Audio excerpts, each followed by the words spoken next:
Good morning students, hope you all are fine.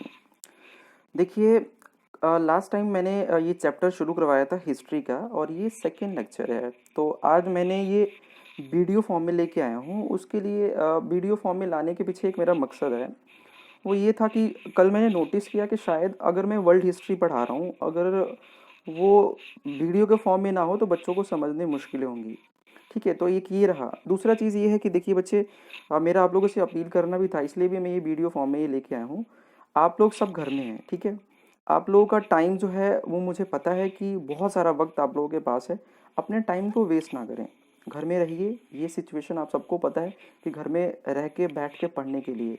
देखिए, हम जितने भी टीचर्स हैं अपनी जगह पूरा दिन कोशिश कर रहे होते हैं, नई क्रिएटिविटी कर रहे होते हैं कि आपको नए नए तरीके से चीज़ें सिखाई जाएं।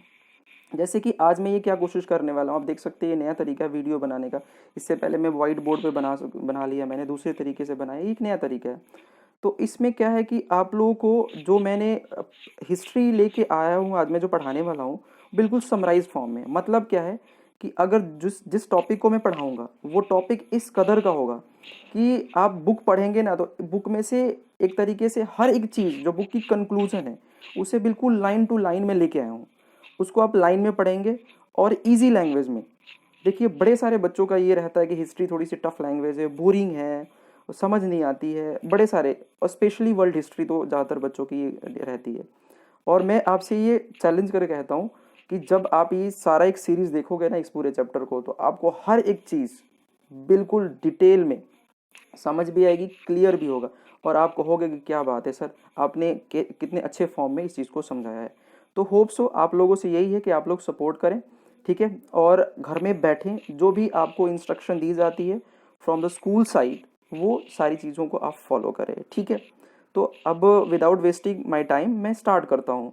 तो कल हमने 2 टॉपिक शुरू किया था, आज मैं इसका तीसरा टॉपिक जो है वो शुरू कर रहा हूँ। जो क्या है, तो अब हम देखते हैं आगे। तो जो तीसरा टॉपिक है इसका वो है the making of nationalism in Europe, ठीक है माय डियर स्टूडेंट।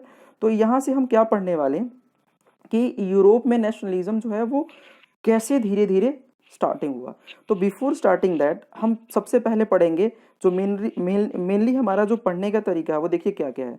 हम चार, इस पूरे चैप्टर में 4 कंट्री के बारे में स्पेसिफिक पढ़ेंगे। वैसे तो यूरोप जो हमारा सेंटर पॉइंट है, लेकिन 4 कंट्री स्पेशली देखो, 3 यहाँ दिया हुआ है आपका, जर्मनी, इटली और एक स्विट्जरलैंड। और तीसरा क्या रहे, चौथा आपका फ्रांस किंगडम यानी यूके। और चौथा यानी फिफ्थ वाला कंट्री आपका क्या रहेगा, आपका रहेगा फ्रांस। इसमें 4 मेनली पढ़ते हैं, उसमें से एक आपका जर्मनी आ गया, दूसरा इटली आ गया, तीसरा स्विट्जरलैंड आ गया, चौथा आपका फ्रांस आ गया, ठीक है। यूके के बारे में हमें बड़ा कम ही पढ़ने को मिलता है। तो ये सारी चीज़ें हम क्या करने वाले, पढ़ने वाले हैं। तो ये देखिए स्टार्टिंग में क्या कहता है, कह रहा है कि जर्मनी हो गया, इटली हो गया, स्विट्जरलैंड हो गया, ये डिवाइडेड थे बड़े सारे किंगडम में, डचेस में और कैंटन्स में, ठीक है। जिनमें जितने भी रूलर्स थे वो सारे ऑटोनोमियस टेरिटरी में रूल करते थे। जैसे समझ लो कि छोटे छोटे किंगडम में डिवाइड थे, ठीक है। They don't see themselves sharing their collective identity, even कि उनमें कोई कलेक्टिव आइडेंटिटी नहीं थी, उनमें कोई कॉमन कल्चर नहीं होता था, ठीक है। अगर मैं इन सब की बात करूं तो आप ये चीज नोटिस करेंगे यहाँ पे, ठीक है।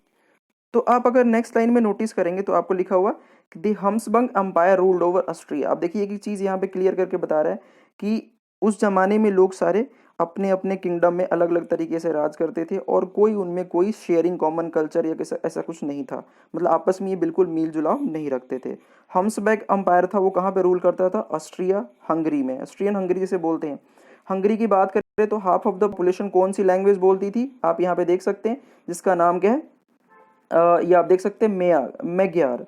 जो अदर हाफ ऑफ द लोग थे वो दूसरी लैंग्वेज बोलते थे। तो यहाँ पे आप देख, तो जो दूसरे पार्ट है आप देख सकते हो, जो दूसरा पार्ट है वो वैरायटी ऑफ डायलेक्ट्स बोलते थे।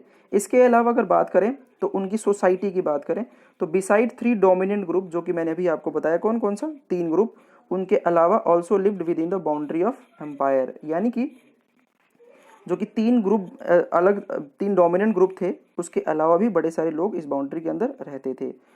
आप देख सकते हो इन लोगों में कॉमन चीज़ क्या थी, ये लोग तो आपस में मिलते नहीं थे, छोटे छोटे किंगडम में डिवाइड थे।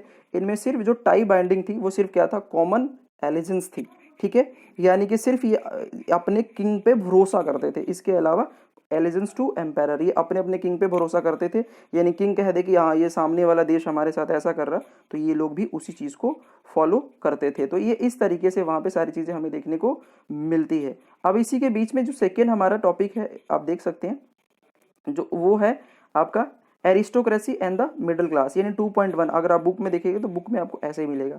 ये कैसी थी, अब मैं यहाँ पे बात करूंगा सोसाइटी कैसे डिवाइड थी। तो सोसाइटी का डिवीजन आप देख सकते हो, aristocracy and the new middle class. इसका क्या मतलब, एरिस्टोक्रेसी का मतलब हो गया आप कह सकते हैं कि जो लोग न्यू एलिट क्लास, एरिस्टो यानी कि जो उच्च वर्ग के लोग किसी कंट्री में शासन करते हैं उन्हें एरिस्टोक्रेसी कहते हैं, और न्यू मिडिल क्लास जो कि न्यूली एजुकेटेड मिडिल क्लास थी।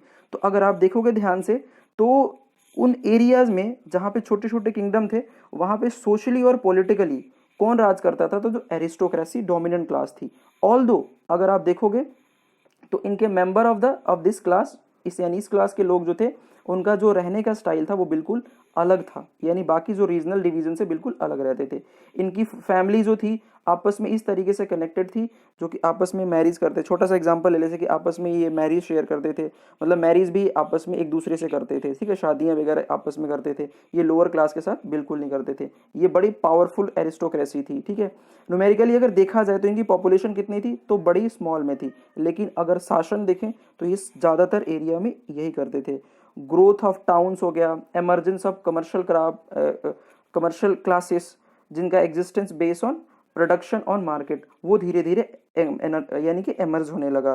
तो आप देख सकते हैं एरिस्टोक्रेसी थी, अब धीरे जैसे जैसे मार्केट का ग्रोथ होता है तो हमें क्या देखने को मिलता है, यहाँ पे न्यू मिडिल क्लास देखने को मिलता है। अब आप सबको पता है कि जो इंडस्ट्रियलाइजेशन थी वो धीरे धीरे, यानी कि इंडस्ट्रियलाइजेशन कहाँ पे शुरू हो गई थी, आपको ब्रिटेन में, आपको 18th सेंचुरी में इंडस्ट्रियलाइजेशन देखने को मिलता है। तो उस कह रहे हैं कि इंग्लैंड में सेकेंड हाफ में क्या हो गया था, इंडस्ट्रियलाइजेशन शुरू हो गया, लेकिन फ्रांस में और जो दूसरे पार्ट था वहाँ पे आपको इंडस्ट्रियलाइजेशन 19th सेंचुरी के आसपास आपको देखने को मिलता है।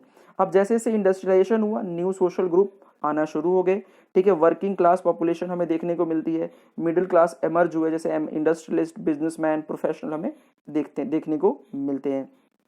ये लोग कैसे थे, ये सारे लोग educated liberal middle classes, idea of nationalism व यूनिटी इन लोगों में थी, और ये लोग चाहते थे कि यहाँ से जो एरिस्टोक्रेसी क्लास है जिनको स्पेशल प्रिविलेज मिला हुआ है उनको यहाँ से हटा दिया जाए, ठीक है। ये लोग की ये सोच बन गई थी इस तरीके से। तो इतना ही रखते, छोटे छोटे वीडियो में आपको नेक्स्ट टॉपिक समझाऊंगा। Okay, thank you.